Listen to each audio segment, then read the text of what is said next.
I'm thinking maybe you and I could partner up.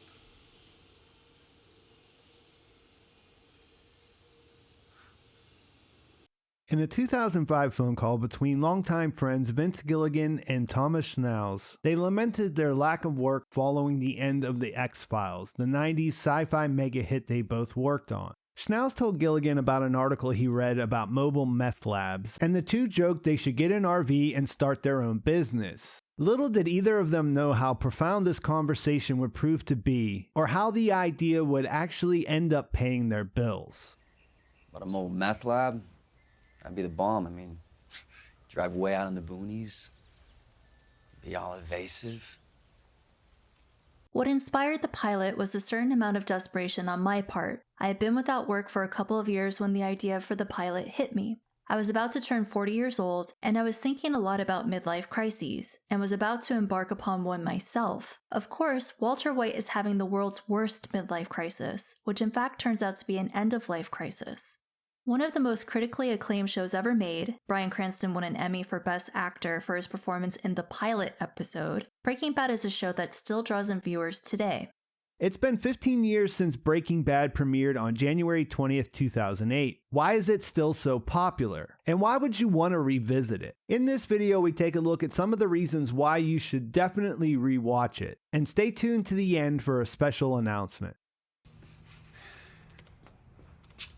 Nebraska, what's in Nebraska? You, from now on. Breaking Bad changed what TV is capable of and how we perceive TV.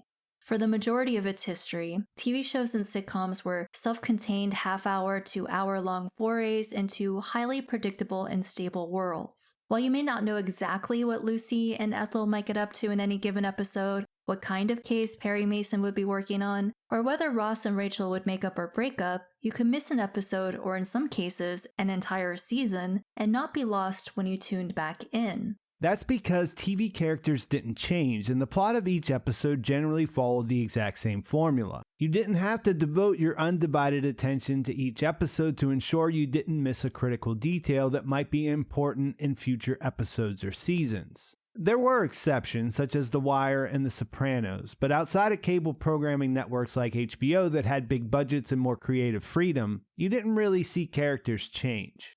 French scholar Alexis Pichard has argued that television enjoyed a second golden age starting in the 2000s, with a combination of three elements. First, an improvement in both visual aesthetics and storytelling. Second, an overall homogeneity between cable and network series. And third, a tremendous popular success. Not only did Breaking Bad break the mold by introducing us to characters who could change, it also helped change the way TV shows are filmed and consumed. Breaking Bad is cinematic. The second golden age of television drew bigger talent, not just movie stars, but directors, writers, editors, and cinematographers too. For example, John Toll, the cinematographer on the pilot, was the first person to win consecutive Oscars in 1994 and 1995 for the movies Legend of the Fall and Braveheart. He had never done TV before he did this series.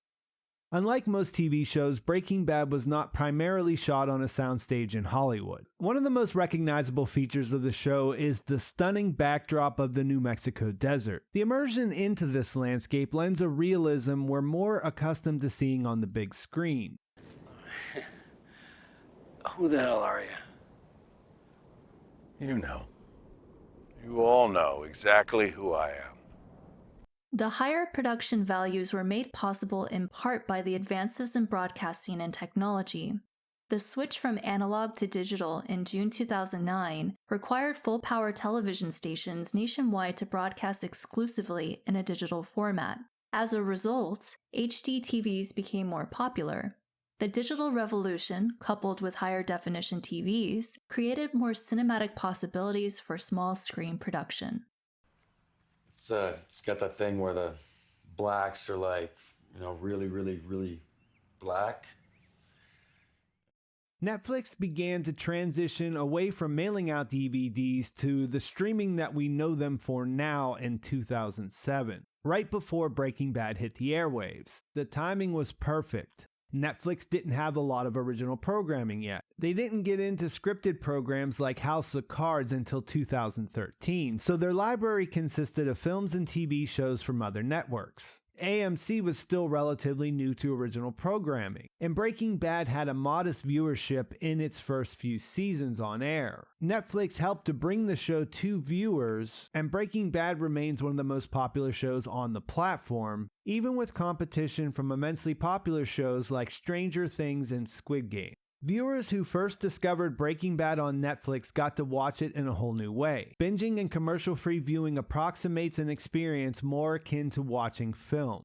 In addition to changes in technology, much has changed in the world since 2008. Breaking Bad is a snapshot of middle-class America in the aughts, following the aftermath of 9/11 and preceding the socio-political crises of the modern era. Set during the recession and housing bubble crisis, we can see how the financial and social stressors placed on Walter White and the other characters in the Breaking Bad universe shaped them. While not intentionally a show about American culture, Breaking Bad is a zeitgeist show that is representative of its time.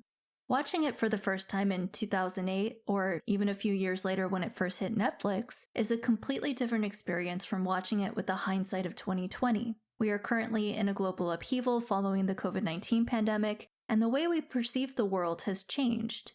Since Breaking Bad first aired, for example, we've seen an opioid crisis, the Me Too movement, the legalization of marijuana in many states, global shutdown and panic, recession, inflation, and war. A lot has happened in 15 years, and watching it with 2023 eyes is an entirely new experience.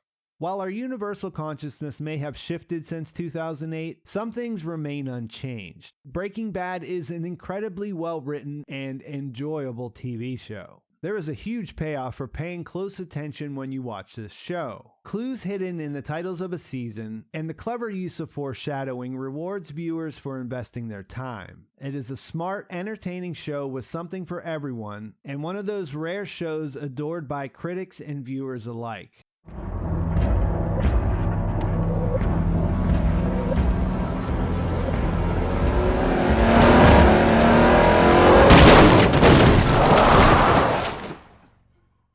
In its run, the series received 58 Emmy Awards nominations, of which it won 16. It won Outstanding Drama Series twice. Bryan Cranston won the Outstanding Lead Actor award 4 times. And Aaron Paul and Anna Gunn both had wins, along with a long list of technical awards, including editing, directing, writing, and sound mixing.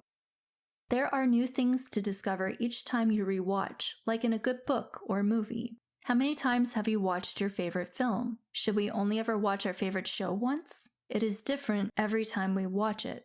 Well, then why should we do anything more than once? Should I just smoke this one cigarette?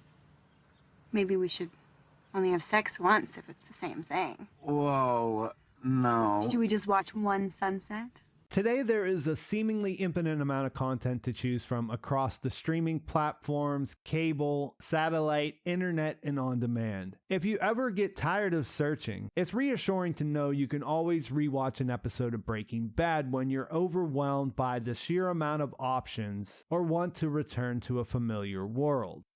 With the conclusion of Better Call Saul in August of 2022, we now have more answers and deeper insights into the world and characters. Breaking Bad informed much of how we viewed Better Call Saul and El Camino. Did they change the way we understand Breaking Bad?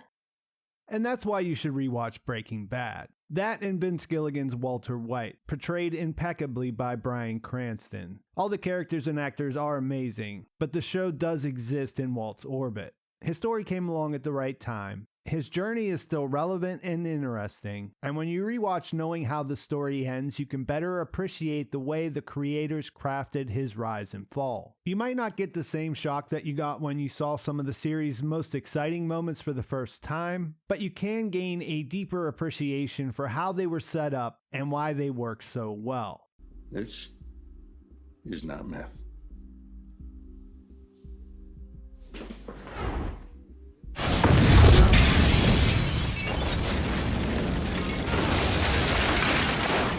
And to celebrate the 15-year anniversary of Breaking Bad, we're excited to announce we've teamed up to do a podcast. Growth, Decay, Transformation. Join me and my co-host Courtney as we travel back in time to 2008 to revisit one of the most influential TV shows ever made. We'll have more information coming soon, and in the meantime, be sure to follow us on Twitter at BreakingBadGDT. We'll be posting updates there, and I'll leave a link to that in the description. Please like this video if you enjoyed it. Please subscribe to my channel if you haven't already. Go rewatch Breaking Bad, and thanks for watching. I'll talk to you soon.